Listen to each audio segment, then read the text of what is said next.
अस्सलामुअलैकुम। आप देख रहे हैं दी मैथ मंटोर। जैसा कि कल हमने लेक्चर लिया था क्लास 9th का फर्स्ट लेक्चर, उसमें हमने मैट्रिक्स और उसकी टाइप्स की बात की थी।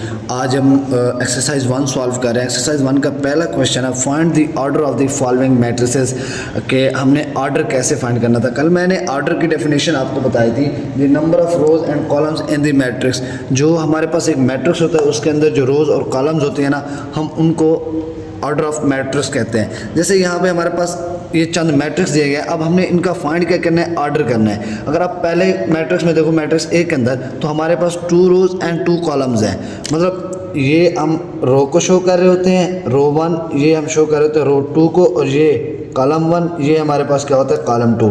अगर मैं इसके ऑर्डर की बात करूँ, यानी जब हम m क्रॉस n करते हैं, m mean rows and n mean columns होते हैं, तो इसका हमारे पास ऑर्डर क्या बनेगा। इसका हमारे पास जो ऑर्डर बनेगा वो 2/2 का बनेगा। इसका ऑर्डर कितना बनेगा, 2/2 का बनेगा। अगर मैं मैट्रिक्स बी की बात करूँ तो बी में भी मेरे पास ऑर्डर 2/2 का बन रहा है, क्योंकि इसमें 2 रोज और 2 कॉलम्स हैं।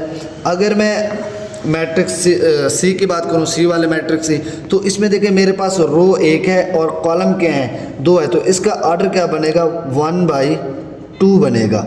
अगर हम मैट्रिक्स डी की बात करते हैं तो डी के अंदर अब ये देखें हमारे पास रो 3 है और कॉलम क्या है हमारे पास 1 है। ये रो होती हैं, ये रो 3, रो 2, रो 1 और ये कॉलम होता है। इसमें अब हमारे पास इसका ऑर्डर क्या बन रहा है, इसका ऑर्डर हमारे पास बन रहा है 3/1 का। अगर हम बात करें मैट्रिक्स ई के अंदर, मैट्रिक्स ई के अंदर हमारे पास रोज 3 आ रही हैं और कॉलम्स क्या आ रहे हैं 2 आ रहे हैं, तो इसका ऑर्डर क्या बनेगा हमारे पास 3/2 बनेगा। जब हम बात करते हैं मैट्रिक्स एफ को, इसके अंदर रो भी 1 है और कॉलम भी 1 है, तो इसका जो ऑर्डर बनेगा 1/। जी, तो हम क्वेश्चन नंबर 1 में ऑर्डर ऑफ मैट्रिक्स की बात की थी, हमने ऑर्डर ऑफ मैट्रिक्स फाइंड किया था। अब हमें क्वेश्चन नंबर 2 हम फाइंड करें। क्वेश्चन नंबर 2 में हमने इक्वल मैट्रिक्स फाइंड करना है। इक्वल मैट्रिक्स हमारे पास होता है क्या है, सबसे पहले हम वो देखते हैं। Equal matrix in order corresponding element of 2 matrix are equal then matrix is called equal matrix. Equal matrix की 2 शर्तें हैं हमारे पास। पहले तो ऑर्डर ऑफ ए इक्वल होना चाहिए ऑर्डर ऑफ बी के, यानी ऑर्डर ऑफ जो हमने ऑर्डर पढ़ा था, अगर एक मैट्रिक्स है उसका ऑर्डर 2/2 है, तो मैट्रिक्स जो बी मैट्रिक्स है उसका भी ऑर्डर हमारे पास क्या होना चाहिए 2/2 होना चाहिए। तो पहली शर्त क्या है हमारे पास, order of A is equal to order of B होना चाहिए। और दूसरी, their corresponding entries are equal. जो उन मैट्रिक्स के अंदर हम एंट्रीज होंगी ना, जो हम नंबर होंगे, वो एक दूसरे के इक्वल होना चाहिए। तो हम क्वेश्चन नंबर 2 की तरफ चलते हैं। इसमें देखते हैं कि कौन सा इक्वल एंट्रीज है और कौन सा इक्वल मैट्रिक्स नहीं है। चलें, अब पहले को देखते हैं हम लोग ए में हमारे पास 3 है और इसमें हमारे पास देखें चंद मैट्रिक्स दिए गए। उसके अलावा हम इसे चेक करेंगे कि ए के साथ और कौन सा मैट्रिक्स है जो इसके सेम मैच कर रहा है, उसका ऑर्डर भी और इसकी एंट्रीज भी।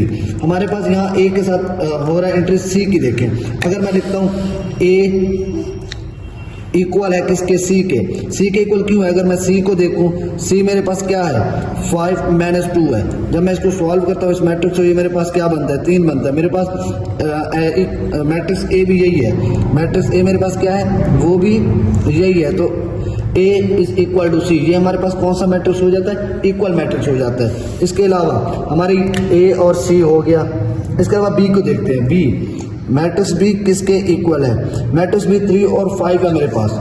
मैट्रिक्स बी हमारे साथ ये देखें हमारे पास मैट्रिक्स आई आ रहा है। बी किसके इक्वल है, आई के। मैट्रिक्स बी किसके इक्वल है, आई के इक्वल है। जब 3 + 2 को हम ऐड करेंगे तो हमारे पास क्या बन जाता है 5 बन जाता है। तो बी इक्वल है किसके, आई मैट्रिक्स से। उसके बाद ये 2 भी हो गए। उसके बाद डी की बात करते हैं। डी मेरे पास क्या है 5 और, ठीक है।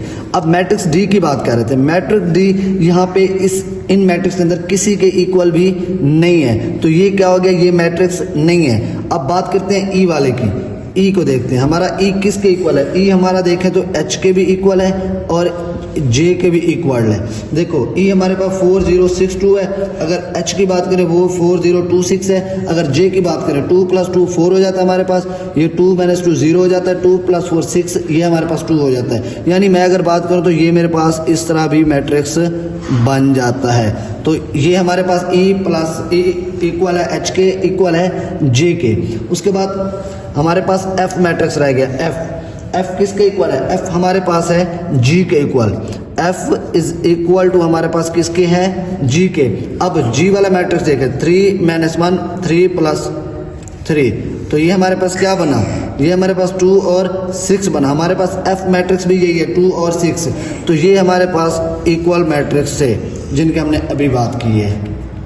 मैंने इक्वल मैट्रिक्स के क्वेश्चन नंबर 2 आप लोगों को सॉल्व कर दिया है। अब इक्वल मैट्रिक्स की 2 शर्त है, जो हमारे पास order of A is equal to order of B हो और उसके अंदर जो एंट्रीज हो वो एक दूसरे के इक्वल हो। मैं यहाँ पे एग्जांपल लेता हूँ। मेरे पास एग्जांपल ए मैट्रिक्स है। मेरे पास मैट्रिक्स ए में 1 0 2 एंड 1 है, और इसके बाद मेरे पास मैट्रिक्स बी है, वो भी मेरे पास 1 0 2 एंड 1 है। अब इसको देखो, इसका भी ऑर्डर सेम आ रहा है। इसका ऑर्डर क्या बन रहा है? 2/2 का बन रहा है। इसका भी ऑर्डर कितने का बन रहा है? 2/2 का बन रहा है।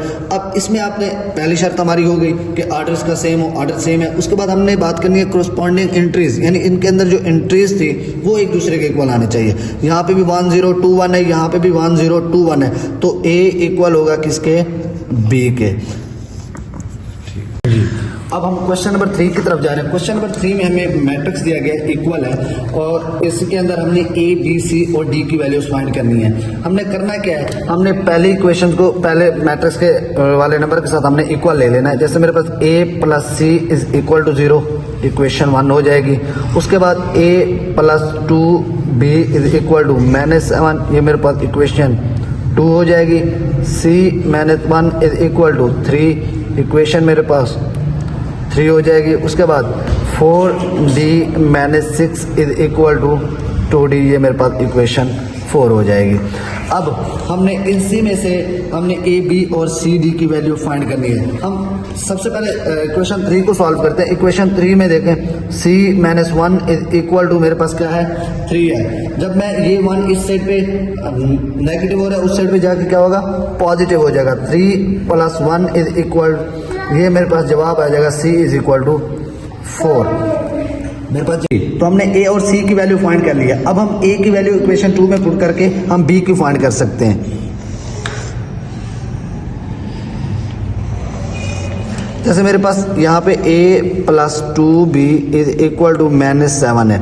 अब यहाँ पे मैंने a फाइंड किया हुआ है। a मेरे पास क्या है? -4 है, + 2b इज इक्वल टू -7। ये माइनस इधर -4 हो रहा है, उस साइड पे होके प्लस हो जाएगा। मेरे पास 2b इज इक्वल टू -7 + 4 हो जाएगा। 2b is equal to -3। यहाँ पे 2 क्या हो रहा है? मल्टीप्लाई हो रहा है। दूसरी साइड पे जाके क्या हो जाता है? ये डिवाइड हो जाता है। -3/2, ये मेरे पास b का भी जवाब आ गया।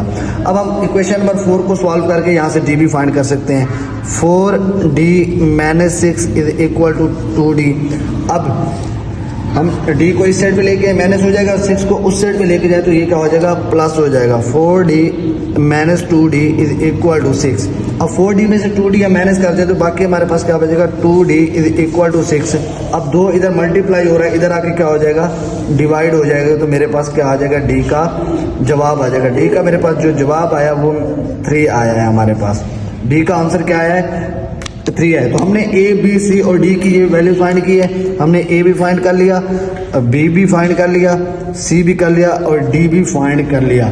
ये हमारी एक्सरसाइज 1 थी जो आज हमने कंप्लीट कर लिया। इंशाल्लाह कल हम मैट्रिक्स की अदर टाइप्स को भी डिफाइन करेंगे और एक्सरसाइज 1.2 को भी सॉल्व करेंगे।